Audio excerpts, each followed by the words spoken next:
10:42 en la República Argentina, pero si estás viendo esto en otro momento, no importa que yo diga la hora, hay un día de sol, no está tan gris como los otros días, y llega el momento de informarnos un poco. Arrancamos el programa hablando un poco de las declaraciones recientes de Alberto Fernández, diciendo que la velocidad de contagio era muy rápida y que por ahí habría que volver a otra fase de la cuarentena.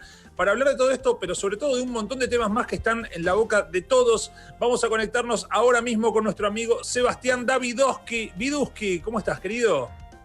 ¿Cómo va, Marto? ¿Todo bien? Bien, ¿y vos? Bienvenido. Che, no le Gracias, digas Marto, que es lo primero que nos dijo que no le digamos Marto. Perdón. No, mentira. Soy un loquito. Soy un runner del humor. Un runner del humor, perfecto. ¿Cómo andás, Seba? Bueno, me parece bien acá, viendo un poco también las últimas declaraciones. Hablaba hace un ratito en Radio 10 Alberto Fernández. Un poco, fue un paseo por varios panoramas que un poco podemos tocar acá. Uno es el tema Vicentín, que ahora vamos a hablar en un ratito, y el otro es el tema de, el foco me parece estuvo en la entrevista en un momento sobre lo que pasó con los runners que ustedes venían hablando recién. Sí. A partir del lunes, que se permiten las salidas recreativas, la salida de salir a correr, salir a andar en rollers o salir a andar en bicicleta cerca de tu casa, sin agarrar el auto e irte para Palermo, sin tomarte un bondi para ir a Palermo, sino cerca de tu casa. Y lo que vimos el lunes fue, bueno, una imagen, no hace falta explicarla demasiado, pero una imagen de muchísima alta concentración de gente en los principales parques de la ciudad de Buenos Aires, y ahí me refiero al Rosedal, a Palermo, etcétera. Sí. Donde, bueno, vimos una imagen que no queríamos ver, ¿no? Así como el 3 de abril vimos la imagen de los jubilados haciendo filas para cobrar su jubilación, que incluso tenían pendiente de marzo, etcétera. Bueno, acá vimos una imagen que tampoco queríamos ver y que vamos a ver las consecuencias dentro de unos días, seguramente, y ahí nos enteraremos si es que pasó algo en la salida a correr. Pero ayer hablaba con la gente de la ciudad de Buenos Aires y estaban preocupados. O sea, tal es el punto que cuando les dije, che, ¿qué van a hacer con esto? Me dijeron textual, mirá, hoy cortamos calles y ampliamos la zona en la cual pueden correr, que eso empezó a pasar a partir de ayer. Después la daremos de baja, no es que vamos a titubear para dar marcha atrás con una medida que considerábamos razonable en este momento. Pero si la gente no respeta o se generan estos amontonamientos, bueno, evidentemente vamos a generar el efecto contrario. Sí. En ese contexto es que Alberto Fernández dice esto que deberíamos volver a la cuarentena. ¿Por qué? Porque lo que se suman son algunas variables. Ayer tuvimos récords de infectados, más de 500 casos en la ciudad, más de 500 casos en la provincia de Buenos Aires, que concentran el 95% de los infectados, de los nuevos infectados. Apareció un caso en Formosa ayer como dato de color. El lunes hablamos con Damián Cook, que es de Chaco, y dijimos, no, Formosa por suerte no tiene ningún caso, y apareció uno. Sí. Catamarca ahora es la meca. Es la meca del no coronavirus, de inmunidad, la meca de la inmunidad. Bueno, pero más allá de ese detalle de Formosa, un poco lo que ven es, bueno, que empiezan a subir un poco los casos. Si bien los números en terapia intensiva se mantienen estables, yo insisto con un número que me parece importante, que es la tasa de positividad, que un poco lo hablábamos recién con Martín afuerita del aire, que es, la ciudad empezó a hacer más testeos, empezó a ir a determinados barrios, empezó por Valvanera, ahora a partir de hoy empieza a ir a Flores, como a ir a buscar a los contactos que estuvieron en contacto con aquellos que tuvieron coronavirus, que es un reclamo que vienen haciendo varios especialistas, que es, che, no solamente garanticemos las condiciones para que la gente haga el aislamiento, sino vayamos a buscar a los que tuvieron contacto con los que tuvieron coronavirus. Entonces, ¿qué es lo que están pidiendo en estos momentos? Que vayan a buscar, digamos, que el Estado proactivamente vaya a buscar esos contactos. Lo dijo Horacio Rodríguez Larreta en el anuncio el otro día, dijo, vamos a utilizar a 500 personas, estudiantes de la UBA, para hacer estas búsquedas. Algunos dicen, bueno, por ahí no es tan suficiente, pero lo cierto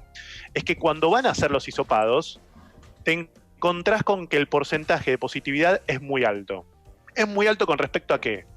La Organización Mundial de la Salud, y lo dicen los propios funcionarios del Ministerio de Salud, te dicen que el índice de positividad tiene que ser 1 de cada 10 te tiene que dar positivo para saber que estás midiendo bien.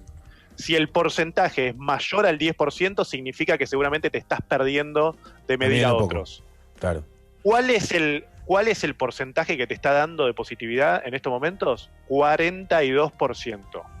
En Valvanera, de 3 que testeaban, decía que 1 tenía. En Valvanera es un tercio. Bueno, en Balvanera fue 1/3 y ahí tenés el tema de los asintomáticos que también contagian y que también propagan el virus, que por ahí uno tiene una tos seca y dice, bueno, es una tos seca, qué sé yo, no pasa nada. Y bueno, eso derivaba en que era coronavirus y... Igual, Seba, no es un... yo entiendo que la medicina no es algo exacto y eso, pero la Organización Mundial de la Salud no resiste un archivo, loco. Todos los días cambia de parecer 100%. No contagia, contagia. No está en el aire, está en el aire. No barbijo, barbijo. Loco, ¿cómo es? Entonces no podemos, es un político, boludo, la OMS. Todos los días. No, bueno, a ver. ¿Cuándo lo que pasa es que la ciencia, digamos, después está el tema de, digamos, el contagio de rebaño, es decir, que uno no genera los suficientes anticuerpos o no está del todo comprobado que genere los anticuerpos si es que tuvo coronavirus para después salir y tener ese certificado de inmunidad del que tanto se habló en un momento y que quiso poner Reino Unido, por ejemplo, en su momento. Claro. Sí hay momentos, obviamente falla, como institución puede fallar, digamos, eso no está exenta de este momento tan delicado, sobre todo en términos de comunicación también, me parece. Pero bueno, ahí está, o sea, ese es el contexto, es el panorama para que entiendan por qué Alberto Fernández levanta, digamos, pone la señal de advertencia y dice, bueno, mirá, esto es lo que estamos viendo en la Ciudad de Buenos Aires. Ahora, en términos de responsabilidad política, uno podría decir que obviamente Horacio Rodríguez Larreta es el que propone, ¿no? El que propone, habilitemos las salidas para runners. Pero el que habilitó, digamos, el que habilita las salidas es el gobierno nacional. Después, claro. Después lo que hay que ver es cómo implementó la ciudad esas salidas. Me parece que ayer quizás se solucionó, ojalá se haya solucionado y no haya tanta gente corriendo en el mismo lugar. No, ayer había más espacio. Primero, muchos de los que fueron, yo vivo cerca y voy y paso el reporte, Rey. Entonces, ayer había mucho menos gente, había bastante más gente mucho más tarde, o sea, el otro día fueron a las 8 en punto todos, y estaban pobres, también me daba pena, porque estaban en la esquinita así, como bueno, esperando con los que corrían siempre, que los tenían lejos, ni se saludaban, pero era como un reencuentro, era un volver como dijo Tincho, los que corren es una filosofía de vida correr, ¿viste? Y uno puede no entenderla, puede parecer tocante, no prioritaria, puede parecerte todo, digamos. Obvio. Sí. Y aparte, y ayer había mucho más gente, tipo, no iban todos por la veredita, viste que ahora cerraron la circulación de los parques. Yo pasé en auto ese día que vi todo. Ahora ya no pasan los autos, estaba más espaciado. Claro. Está bien. Y un tuit, cuando yo critiqué eso, uno me pone, hola, soy de España, acá pasó lo mismo y también la foto era aterradora el día después cuando se abrió todo para que corran y no hubo contagios por eso. Fue como el día de los jubilados que salieron y no es que eso detonó algo, como que al aire libre, claro. No sé qué, algo así me dijo y es verdad, no se recontrapicó en España. Bueno, pasó lo mismo, ¿se acuerdan con lo de los niños? ¿Se acuerdan la salida de los niños en España que vimos la foto de los niños en la playa y todo? Bueno, no sé, esto también es como...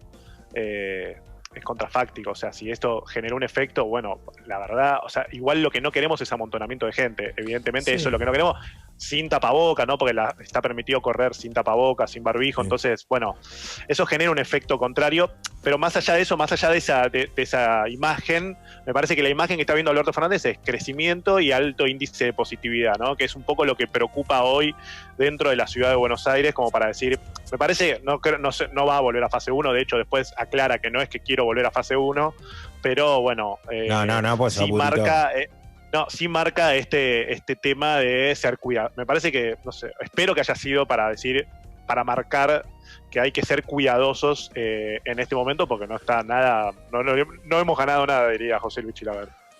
Che, y dentro de este contexto de cuarentena hubo un anuncio que obviamente dividió aguas, ¿no? Como entre ya vamos a hacer Venezuela, o para qué es esto, o esta es una prioridad del gobierno. Yo que tiene que ver con Vicentín, que por ahí un montón de gente escucha a Vicentín, que ya de por sí es un nombre simpático de escuchar y no tiene ni idea de qué se está hablando. O no entiende cuáles son las implicancias de que el gobierno se involucre en una empresa, una conducción mixta a una empresa privada y demás. ¿Nos explicás un poco qué es todo esto? Pero explícame bien a prueba de boludo, Seba, pues yo no sé ni qué es. O sea, por lo menos así una introducción hasta el conflicto actual. ¿Qué carajo es Vicentín? Bueno, Vicentín es una empresa santafesina que tiene más de 100 años, o casi 100 años en realidad, que para que ustedes tengan una idea digamos, la Argentina, sobre todo, uno de sus principales ingresos de divisa es la agroexportación, ¿no? Es lo voy a decir en términos sencillos y me van a odiar la gente del campo, pero un productor le entrega a las cerealeras, digamos, le vende sus productos, pasa por algún tipo de proceso industrial y eso se vende afuera, ¿no? Y ahí cuando decís se vende afuera, te puedo decir que se vende en grano, se vende harina, se vende aceite. Bien, Vicentín es una de las principales empresas agroexportadoras de la Argentina.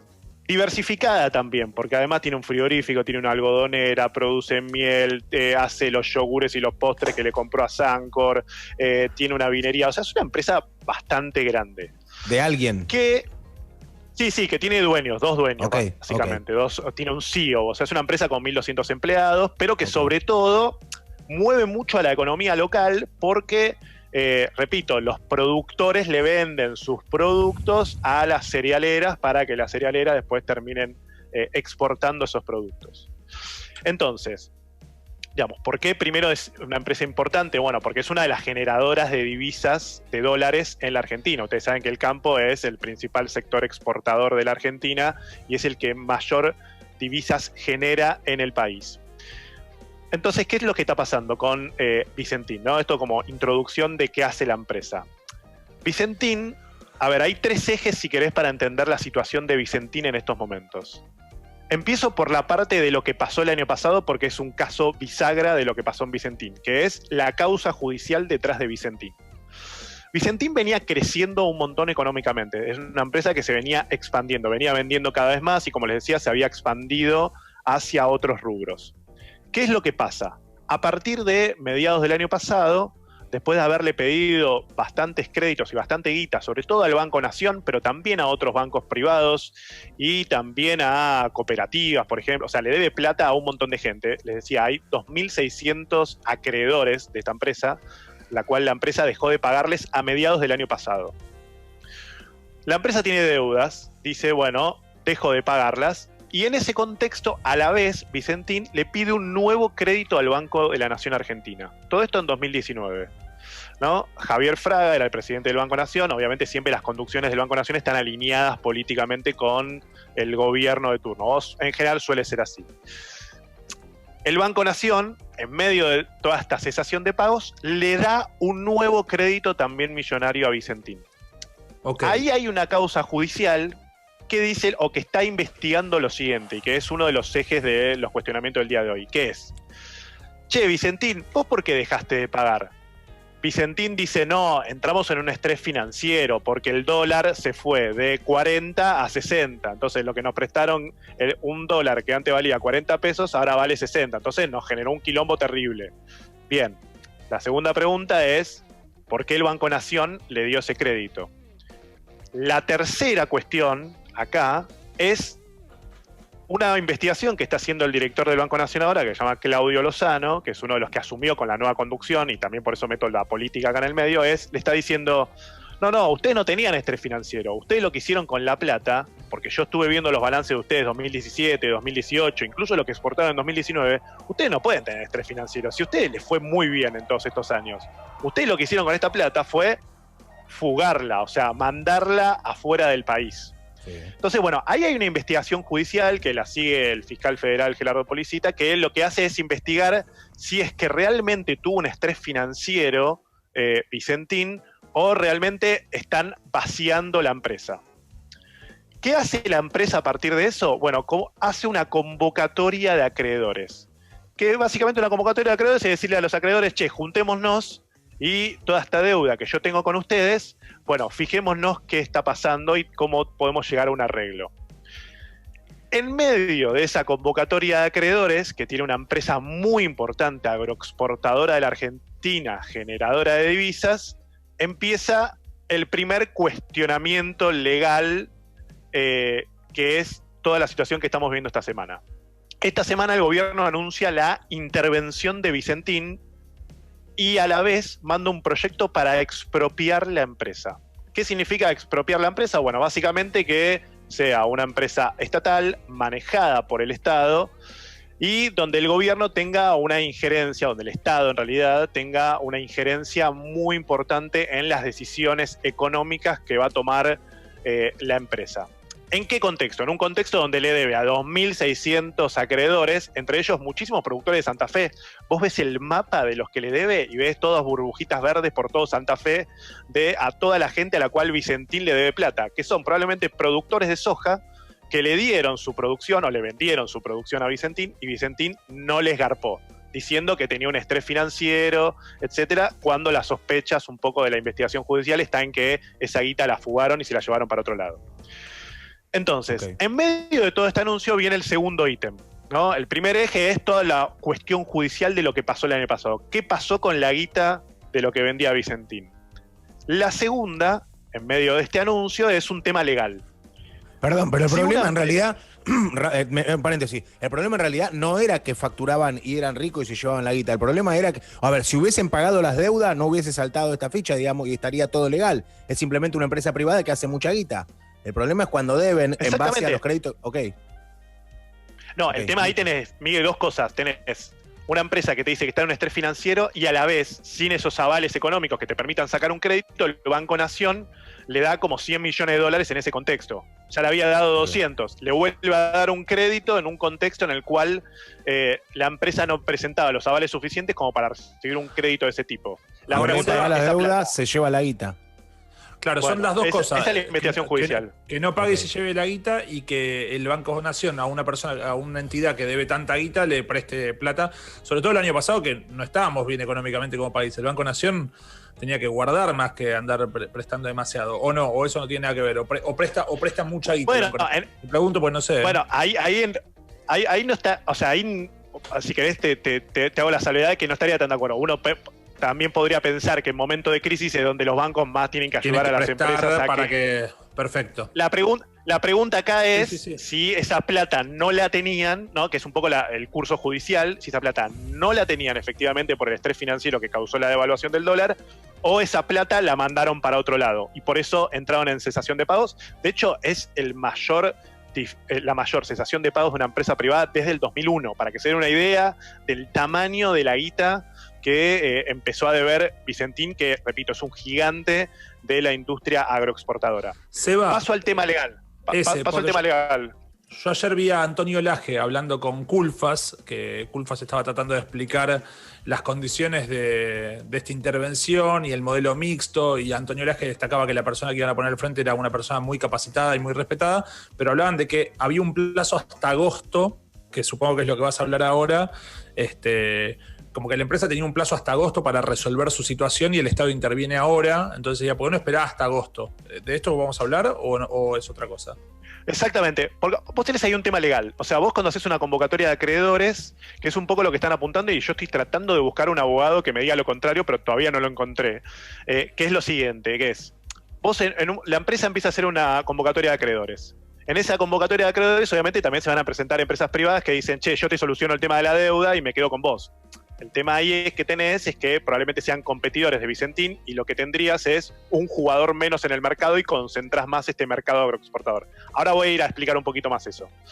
Pero el tema acá es que, ¿qué están diciendo, digamos, sectores de la oposición o incluso, te digo, nombres, para que te des una idea, desde Guillermo Moreno hasta Roberto Labaña, ¿no? Digo, gente que uno podría pensar que estaría cerca del espacio, o gente del gabinete de Omar Perotti, que es el gobernador de Santa Fe, renunció un poco por esto. O sea, gente cercana al frente de todos, ¿no? Digamos, si querés, gente satélite, ¿no? Igual bueno, Moreno desde que asumió Alberto Fernández, que tiene una mirada ultra mega crítica, digamos, permanente, tiene incluso una disputa personal con Alberto. Lo loco es ver sectores de la oposición que denostan a Moreno reivindicando a Moreno en redes sociales y demás, como diciendo, me encanta Moreno ahora. Qué detestable y qué hermoso que es ese chabón, porque es como en una nota, es hermoso, la nota de Moreno con Fantino ¿se acuerdan de esa nota? Es detestable, pero es para verla todos los días. Fantástico. Bueno, a ver, ¿qué es lo que están apuntando sectores de la oposición? Che, en medio de un contexto de convocatoria de acreedores, ¿puede ser intervenida por un acreedor? O sea, el Estado es uno de los acreedores, ¿no? Uno de los principales acreedores, eso es lo que le contaba, ¿no? Sobre todo por el préstamo del Banco Nación. ¿Puede intervenir, ¿no? En medio de una convocatoria de acreedores donde la empresa está diciendo, bueno, yo voy a tratar de solucionar esto? ¿qué te dice el gobierno como respuesta a esto? Porque hay un tema legal fuerte ahí, o sea, porque esto te puede traer consecuencias a futuro y eso es un poco, si querés, la salvedad que uno hace. Y ahora, si querés, debatimos del tema ideológico, digamos, la medida de fondo. ¿Por qué? El gobierno lo que te dice es, mirá, mientras tanto Vicentín no está operando. No le está... O sea, los productores no le pueden vender a Vicentín. Los productores se están quedando con esa producción que tienen porque no le pueden vender a Vicentín.